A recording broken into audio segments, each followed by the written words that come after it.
Assalamualaikum warahmatullahi wabarakatuh. Nama saya Nurhani Zulaikha binti Fauzi yang memiliki nombor matrik S62207. Kali ini saya akan membentangkan tentang pencemaran air yang berlaku di Malaysia. Kumpulan kami memilih tajuk pencemaran air yang berlaku di Malaysia. Sebelum mengetahui lebih lanjut tentang pencemaran air, kita perlu faham apa yang dimaksudkan dengan air. Air merupakan suatu cecair yang tiada warna, tiada bau dan tiada rasa. Ia terbentuk daripada gabungan dua molekul hidrogen dan satu molekul oksigen dan disebut sebagai H2O. Pencemaran air pula membawa maksud perubahan yang berlaku kepada air dari segi kandungan atau warna sifat-sifat kimia yang disebabkan oleh pelbagai bahan pencemar dalam pelbagai bentuk seperti pepejar, cecair dan gas. Antara kawasan perairan yang sering berlaku ialah tasik, sungai, laut dan air bawah tanah. Contohnya di kawasan Selangor Kuala Lumpur. Selangor merupakan kawasan yang terhad bekalan air bersih setiap tahun dan boleh dikatakan tiada penghujungnya. Kes ini dapat dilihat di media sosial seperti Twitter, Instagram, Facebook dan lain-lain tentang keluhan rakyat Selangor mengenai ketidakcukupan bekalan air bersih. Contoh kedua ialah Sungai Kim Kim Johor. Pencemaran air yang berlaku di kawasan ini disebabkan oleh kilang-kilang perindustrian yang tidak bertanggungjawab. Kes ini telah dikemparkan pada tahun 2019, di mana ia melibatkan kesihatan penduduk di Pasir Gudang yang boleh dikatakan mencecah ribuan orang. Menurut pandangan KAN WA 2022 Mac, pencemaran air ditarifkan sebagai penambahan bahan atau bentuk tenaga kepada air yang mengubah sifat badan air dengan cara yang memberi kesan buruk kepada pengguna undang-undangnya, sama ada secara langsung atau tidak langsung. Seterusnya, Factor Affecting Water Pollution, Journal of Ecosystem and Ecography, menurut Nashrul F 2017 Februari 23, pencemaran air telah menjadikan masalah global yang kini berterusan seharian. Penilaian dasar sumber air diperlukan untuk mengatasi masalah ini. Kematian dan penyakit berpunca di seluruh dunia disebabkan oleh pencemaran air dan kira-kira 14,000 orang mati disebabkan pencemaran air pada setiap hari. Manakala menurut hasil Hasina M 2017 Julai 13, pencemaran air berlaku apabila bahan yang tidak diingini masuk ke dalam air dan mengubah kualiti air dan membahayakan kepada alam sekitar dan kesihatan manusia. Menurut Evan AEV, Matthew Sagasta J, Khadir M, Boyle E dan Apolio A 2018 Oktober 25, pencemaran air telah menjadi lebih teruk di banyak wilayah di dunia dengan ancaman pencemaran yang tinggi dikenal pasti di seluruh Eropah, India, China, Amerika Selatan dan sebahagian Afrika. Kemerosatan ini dijangka meningkatkan ancaman kepada kesihatan manusia, alam sekitar dan pembangunan mampan. Pencemaran air diburukkan lagi dengan pengurangan aliran dalam badan air yang sebahagian besarnya didorong oleh keperluan pertanian untuk pengairan tanaman. Bagi metodologi, kami menggunakan kaedah pendekatan kualitatif. Borang soal sidik akan dibuat menggunakan kaedah Google Form untuk mendapat data dan maklumat yang diperlukan. Kumpulan kami telah memilih responden dalam kalangan siswa zah dan orang awam seramai 41 orang responden dari kalangan umur 18 tahun hingga 13 tahun. Pengedaran Google Form ini telah mengambil masa selama 2 hari. Setelah Google Form ini mencapai target responden, kumpulan kami membuat analisis mengenainya. Persembahan data dilakukan secara statistik deskriptif, iaitu data persembahan secara frekuensi, peratusan dan min. Borang soal CD ini terbahagi kepada 4 bahagian, iaitu bahagian A, bahagian B, bahagian C dan bahagian D. Bahagian A berkaitan dengan latar belakang responden, manakala bahagian B pula merujuk kepada punca berlakunya pencemaran air. Bahagian C ialah kesan pencemaran air terhadap alam sekitar manusia dan fizikal. Dan terakhir, bahagian D ialah berkaitan dengan langkah-langkah untuk mengatasi pencemaran air. Pada bahagian hasil kajian ini, kami mendapati responden seramai 40 orang dan majoriti datangnya pada golongan umur 21 tahun hingga 23 tahun, iaitu seramai 34 orang. Selain itu, bagi jantina responden, responden perempuan lebih ramai berbanding responden lelaki, iaitu 29 orang dan 12 orang. Bagi golongan pula, majoriti responden kami datang dari golongan pelajar, iaitu seramai 35 orang. Bahagian B pula merujuk kepada punca pencemaran air yang berlaku di Malaysia. Boleh dikatakan, majoriti setuju bahawa punca berlakunya pencemaran air kerana kesedaran masyarakat yang rendah, iaitu seramai 38 orang yang setuju. Punca sisa kumbuhan yang tidak teratur oleh penternak merupakan punca kedua teramai, iaitu 37 orang yang setuju. Seterusnya, pada bahagian C, iaitu kesan ke atas alam sekitar fizikal dan manusia apabila berlakunya pencemaran air. Daripada hasil kajian yang telah dijalankan, menunjukkan seramai 38 orang setuju dengan kesan yang menjejaskan kesihatan manusia dan keterjejasan hidupan akuatik. Dengan itu, ia dapat dilihat dengan jelas bahawa kedua-dua kesan tersebut merupakan kesan yang kerap berlaku apabila terdapatnya kes pencemaran air.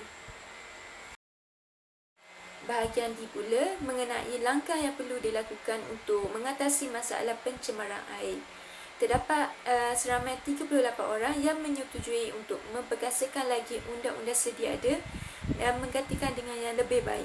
Dan jumlah yang sama juga setuju untuk menambah baik kolam dan loji takungan air bersih. Bagi perbincangan dan cadangan penyelesaian, pencemaran air ini berlaku disebabkan oleh sifat kerakusan manusia dan sikap yang tidak bertanggungjawab serta tidak prihatin terhadap alam sekitar. Ini disebabkan oleh pelbagai faktor yang dilakukan oleh manusia yang menimbulkan kesan dan masalah pencemaran air. Terdapat beberapa faktor yang menyebabkan berlakunya pencemaran air. Yang pertama ialah pelepasan sisa toksik dari kawasan perindustrian. Apabila sisa toksik dan sisa industri yang mana tidak dirawat dan dilepaskan ke dalam sungai atau laut telah memberi kesan buruk terhadap tahap kebersihan dan kualiti air, sehingga ia mengganggu sistem kehidupan akuatik dan banyak plankton akan musnah.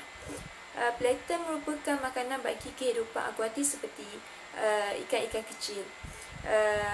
Faktor kedua ialah tumpahan minyak. Pembuangan minyak terpakai yang telah digunakan seperti minyak diesel ke sungai atau laut. Contohnya kejadian pelanggaran minyak mentah sebanyak 61,858 tan metrik yang mana telah mengakibatkan berlaku pertumpahan minyak yang berdekatan dengan Tanjung Ayam. Ketiga ialah pembuangan sampah sarap. Tindakan setengah manusia yang membuang sampah sarap ke dalam sungai telah menjadi suatu normalisasi yang mana telah menyebabkan berlakunya kemerosotan kualiti air sungai dan air tersebut tidak selamat untuk digunakan. Keempat ialah perkembangan aktiviti pelancongan. Setengah para pelancong yang mana tidak menjaga kebersihan alam sekitar, di mana mereka akan sentiasa membuang sampah sarap ke tempat yang tidak sepatutnya. Contohnya bekas minuman atau makanan ke dalam sungai tanpa menghiraukan tentang kesan yang akan berlaku. Seterusnya pula ialah kegiatan pertanian. Penggunaan bahan kimia dalam kegiatan pertanian seperti racun serangga, baja kimia, racun perosak, racun herba dan racun kulat yang mana bahan kimia ini akan terlarut dan meresap ke dalam tanah dan terus mengalir ke air bawah tanah. Ia akan mengalir ke sungai apabila hujan turun dengan lebat menyebabkan berlakunya pencemaran air. Faktor terakhir ialah kegiatan pembalakan. Ini disebabkan oleh pokok-pokok yang telah ditebang akan menyebabkan akar pokok itu kehilangan sokongan untuk mencekam tanah, lalu mengakibatkan struktur tanah menjadi lemah dan longgar. Ini menyebabkan tanah runtuh berlaku yang berdekatan di sungai dan menyebabkan air sungai menjadi keruh. Pencemaran air juga memberi kesan terhadap alam sekitar fizikal dan manusia, iaitu kesihatan manusia akan terjejas. Mereka akan menggunakan air untuk melakukan pelbagai aktiviti harian. Contohnya sebagai minuman, membasuh sayuran, membasuh pakaian, mandi dan sebagainya. Hal ini menyebabkan berlakunya penyakit kanser kulit, kanser paru dan diare. Keduanya ialah akan berlaku kemusnahan kehidupan akuatik. Kehidupan akuatik akan kehilangan tempat tinggalnya dan banyak yang akan mati. Perkara ini menyebabkan berlaku kepupusan disebabkan oleh pH air yang semakin meningkat. Manakala, kehidupan akuatik juga merupakan sumber makanan kepada manusia. Yang terakhir ialah sumber air bersih yang berkurangan. Apabila pencemaran air semakin meningkat, akan menyebabkan sukar untuk mendapatkan sumber air bersih. Malah, ia akan mengeluarkan banyak kos untuk melakukan proses rawatan air. Langkah-langkah juga perlu diambil untuk mengatasi masalah pencemaran air, iaitu memperkasakan undang-undang dengan lebih baik. Pihak kerajaan perlulah membaik pulih undang-undang yang sedia ada dengan lebih ketat. Contohnya, mengenakan denda tidak kurang daripada RM10,000 dan hukuman penjara tidak kurang daripada 1 tahun. Langkah kedua ialah mewujudkan pendidikan alam sekitar dalam setiap bidang pendidikan melalui subjek pendidikan. Dengan itu, masyarakat akan sentiasa bertanggungjawab dengan kepentingan untuk memelihara alam sekitar. Dan langkah yang terakhir ialah pelaksanaan kempen. Kempen ini boleh dilaksanakan di media massa seperti televisyen, akhbar dan juga aplikasi yang sering digunakan oleh masyarakat. Ia bertujuan memberi kesedaran bahawa pentingnya memelihara alam sekitar. Kami mendapati punca berlakunya pencemaran air datangnya dari kelemahan pengetahuan rakyat Malaysia sendiri tentang pencemaran air. Kilang-kilang juga yang tidak bertanggungjawab. Manusia juga membuang sampah sarap ke dalam sungai dan melakukan pembalakan secara berleluasa. Punca-punca inilah yang membawa kesan negatif terhadap alam sekitar manusia dan fizikal, seperti kesihatan manusia akan terjejas, aktiviti harian manusia akan terganggu dan kehidupan akuatik juga turut terjejas. Kesan berikut akan menyebabkan bekalan sumber air bersih semakin berkurangan. Oleh itu, pemeliharaan alam semula jadi turut penting. Pemeliharaan ialah membaik pulih dan membaiki semula yang telah dieksploitasi agar tidak mengalami kepupusan atau kerosakan, supaya boleh digunakan secara berterusan oleh generasi akan datang.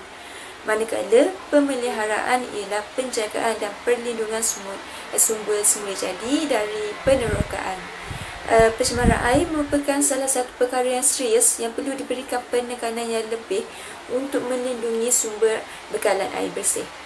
Oleh sebab itu, kerjasama daripada semua pihak amat diperlukan, termasuklah masyarakat, media sosial dan kerajaannya sendiri.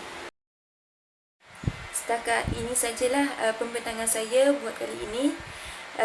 Yang baik itu datang daripada Allah Subhanahu Wa Taala dan yang buruk itu datangnya dari diri saya sendiri. Sekian, terima kasih.